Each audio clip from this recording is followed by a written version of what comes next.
السلام عليكم ورحمة الله وبركاته حبايبي متابعين القناة. احنا النهارده في سوق بسيون سوق الاثنين، احنا في منطقة سوق السمك. قول لي كده يا ريس، الاسعار هنا ايه عبارة عن؟ الاسعار دي ب 30، بسارية ب 30، بسارية ب 30 جنيه، بطاطا طازة 820 ب 70، 70، باغا طازة ايوه 800 ب 80، ب 80. امال ايه دي تونة، تونة سمك، دي تونة تونة. خدت بالك؟ ايوه التونة دي بتنباع ب 150 جنيه الكيلو، احنا بنبيعها ب 100. طب حلو والله. ماشي. دي بلاميطة، بلاميطة نمرة 1 الأصلية، ايوه بنبيعها ب 120، بنبيعها ب 80. طب والله اسعارك حلوة. دهوت بلاميطة أصلية، ايوه بيتباع بكام؟ ب 100، انا ببيعه ب 70. الله ينور عليك، ماشي.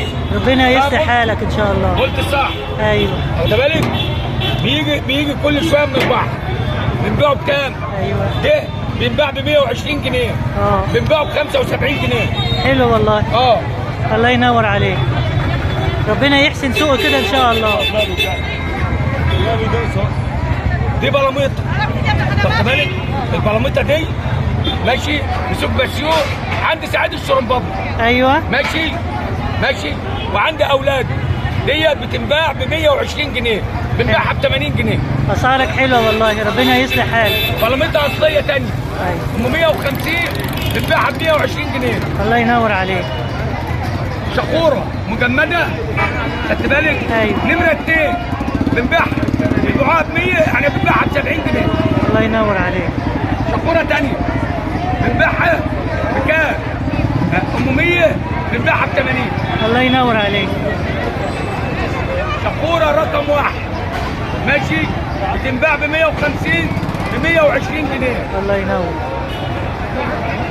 الله ينور عليك، ربنا يصلح حالك ان شاء الله ويحسن سوقك. بقى اللي انت عايزاه، ربنا يحسن. سعيد الشرنبابي من مركز بسيون.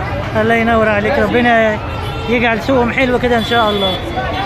حبايبي ده كانت اسعار السمك في سوق بسيون، والى ان نلتقي في فيديو جديد، لكم مني الف تحيه والف سلام والى اللقاء.